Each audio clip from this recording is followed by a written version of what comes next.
I am super excited about today's video. Do stabilizers really make a difference? Does it affect your accuracy? Does it help you with your aiming process? Today we are going to put that to the test. And the reason why I'm so excited is for the first time ever, you the viewer will have a first-hand experience and see what I will be seeing through my scope. I'm using a trigger cam. It's fitted specifically for me on the scope, and you will see exactly what I'm seeing as I'm aiming, what my shot sequence will be like, what my aiming is like, where I'm going to be able to execute the shot, and what the difference is when I change stabilizers, etc. is going to end up doing to the whole aiming process. Everything will be recorded and you will be able to experience it from my point of view. The goal for today's video is to record the aiming process using a bow without stabilizers. Most bows come out with a small stubby stabilizer or with no stabilizers at all. So I'll be shooting 8 to 10 arrows. We're going to look at the grouping size using no stabilizers. Then we're going to use the traditional hunting stabilizers. This is going to be an 8-inch side rod that I'm going to put on, and I'm going to put on a 10-inch and an 8-inch side rod.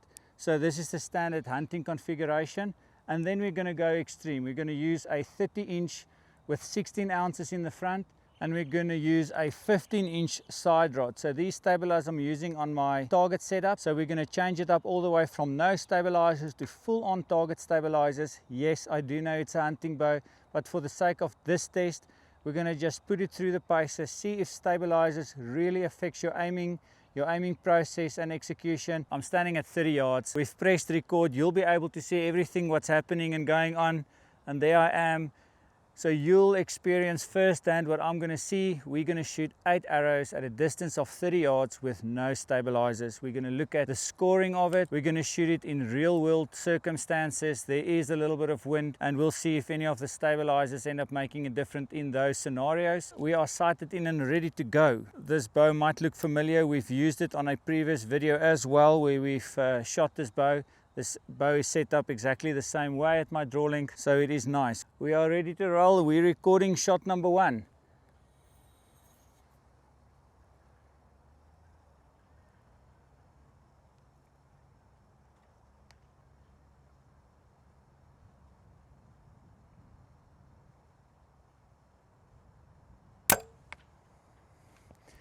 The wind is definitely playing a role. I was in the yellow the whole time there. I want to make sure that I am in the 10 before I'm executing it. I'm not entirely sure what you guys are seeing, but the magnification on this is not the same magnification as I'm seeing, because the video camera is very close to the lens in the front and my magnification is a lot bigger. But that shot there is in the 10. Going for shot number 2.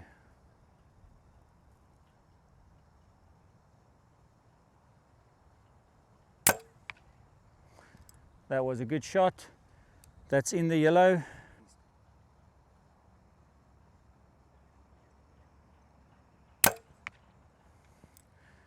Those are 3 good shots. Slightly left in the 10, some in the X there. Definitely see what I see from my perspective. There's definitely, I don't want to say small jerky movements, but there's definitely fast movements because there are no stabilizers on it. I'm still able to get it in the yellow and hold it nice in the middle of the yellow. And the most important thing obviously is make sure that you execute a good shot.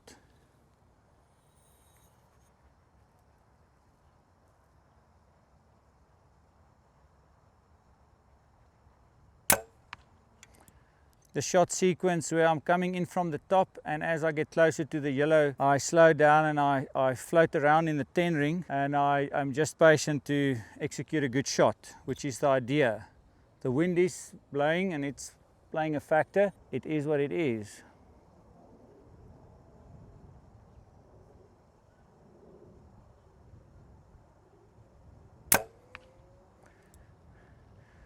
Grouping is to the left. I'm going to make an adjustment for it after I've shot this group.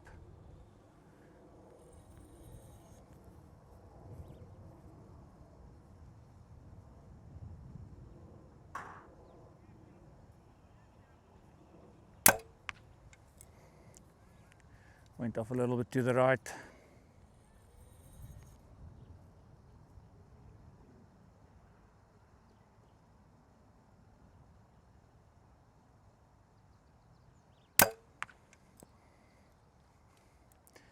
Wasn't the best shot. definitely fast movements. It'd be interesting to see once we put on some longer stabilizers what the whole sight picture is going to do, if it's going to slow down the movements.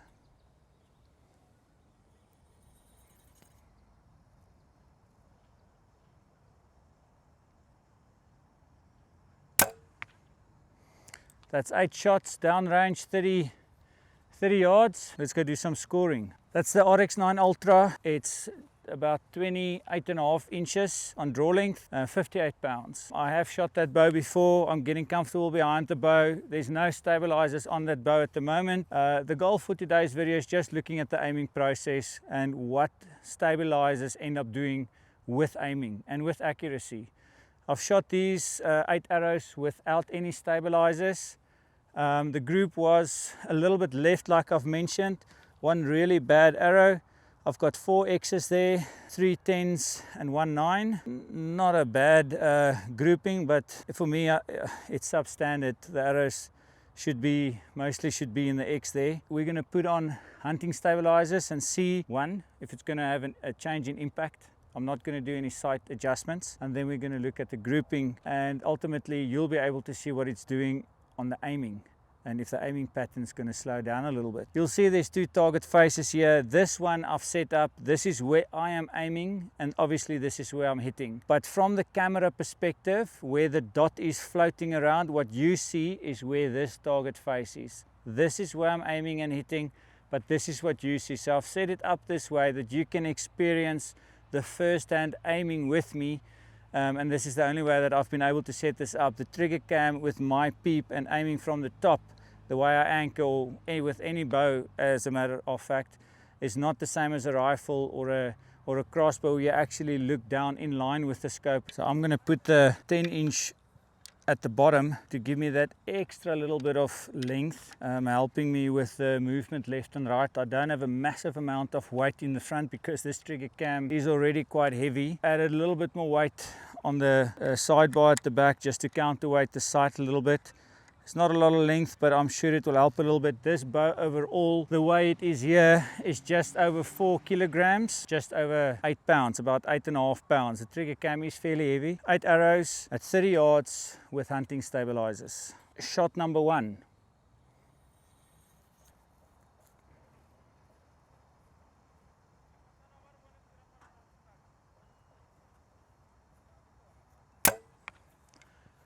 I can immediately feel a difference just with these stabilizers, and the aiming is much better. I'm holding it steadier. I am hoping you can see the same. The movements were quite fast left and right with no stabilizers. With just these stabilizers itself, it definitely helped with the whole aiming process.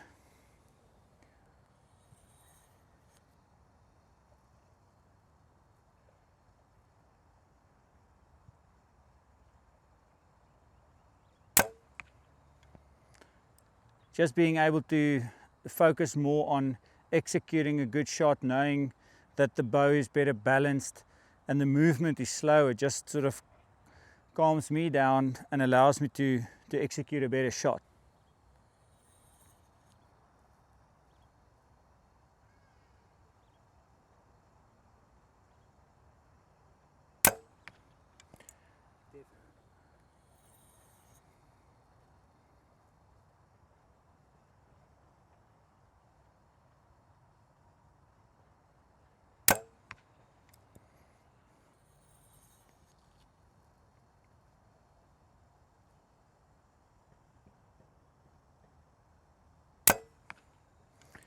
That was on the X when it was executed.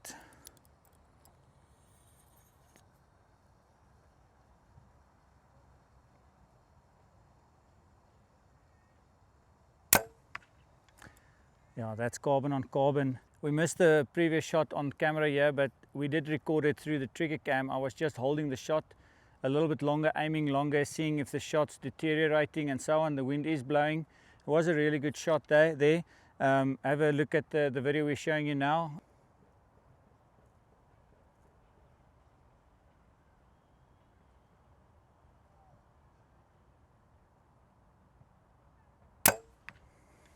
It'll be interesting to see what the group looks like in the front.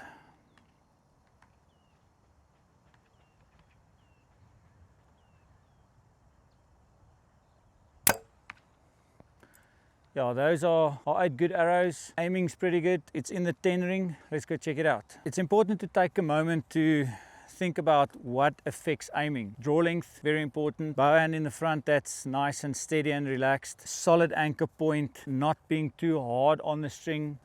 Proper tension at the back, onto the string itself. A well-balanced bow. All of those factors play a role in being able to aim steady, and obviously breathing is also very important. In this case, what was really nice to see, shooting a bow with no stabilizers, adding a 10-inch and an 8-inch stabilizer on that bow. Look at this grouping here.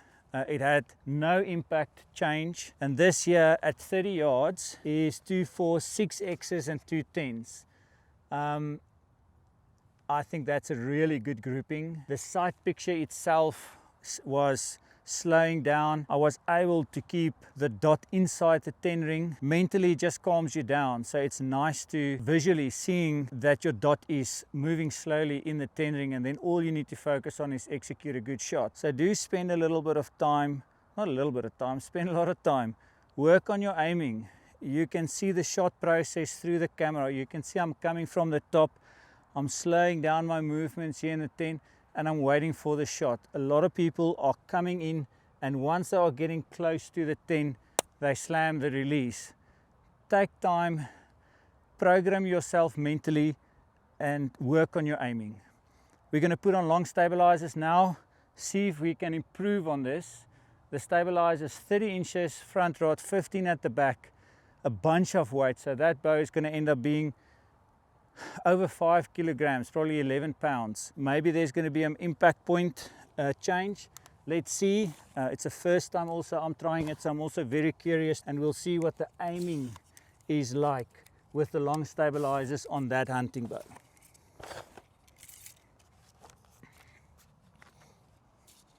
The long 30-inch stabilizer, I am going to put this just below my grip here. This is a 15-inch stabilizer. I am using the Conquest Smackdown, the 1/2-inch rods, 15 ounces at the back and 16 ounces in the front. Let's see if it's going to make an impact change. And the wind is blowing, so will the long rods make me move more, and will my grouping and aiming be better? Let's find out. Please comment down below on what your sight picture looks like with my target bow. As I get to full draw, I always come in from the top. I try and slow down, I slow down as I get to the 10. I sometimes move down and I bring it back up, and that's when I start my execution process and so forth. Sometimes I do get stuck at 6 o'clock in the 10 ring and so on, when I get anxious, shoulders a little bit up and things like that, and I'm focused more on my dot than what I am in front of the target. But share with me your experience, what your aiming looks like, and are you able to actually keep your dot in the 10 ring? Let me know. I'm very interested to know. This is our final round of 8 arrows, long rods on, shot number 1.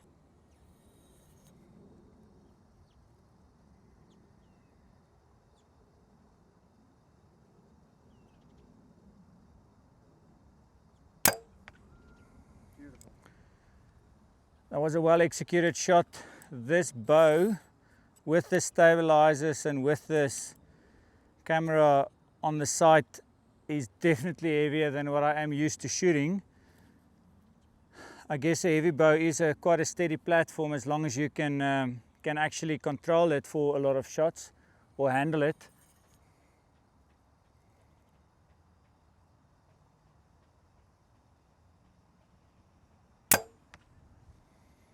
Wow. Aiming is good. If I were to make changes to this, I would definitely take some weight off on the front rod, and I'll add some more at the back just to bring the lot of weight in the front. But for the sake of the video and for what we are trying to do by changing things, I think it's pretty clear what the benefit of stabilizers are.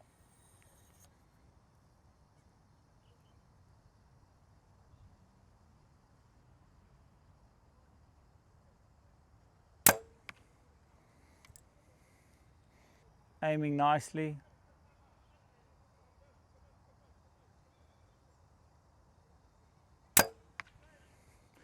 That one went off a tad high.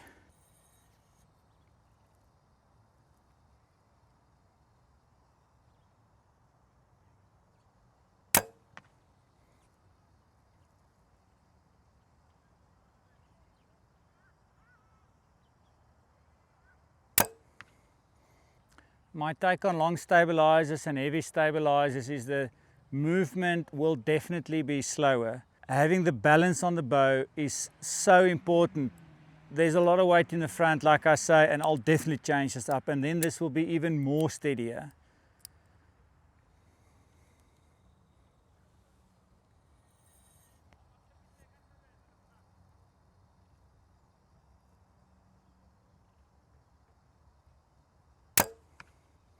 This is my last arrow. I've got a nice grouping there. My goal for this shot with the camera and video is to aim, and to aim long, and for you as the viewer to show the longer you aim with the bow like this that's heavy, you'll see the shot's going to start deteriorating, and just sort of get an idea what the shake is going to end up looking like.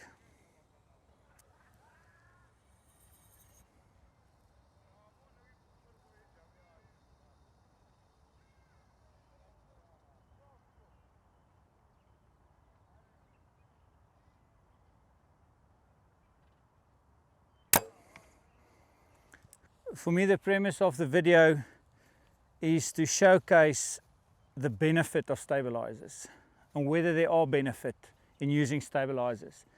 No stabilizers to completely going extreme. No one would ever use these stabilizers on a hunting bow.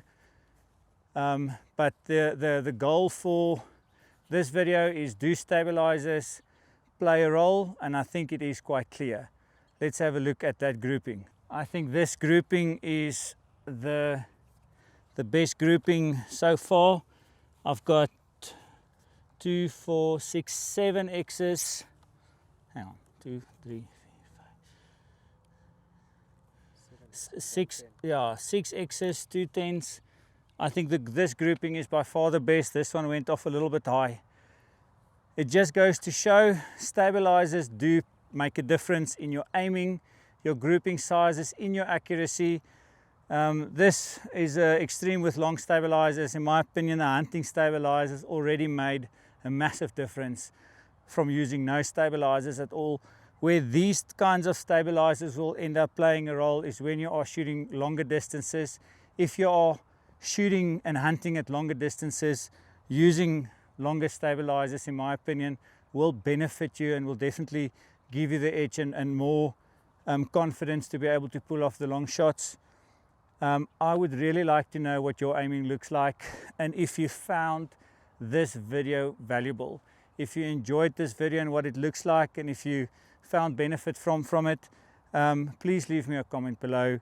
Please like and subscribe, and I'm looking forward to see you on the next one.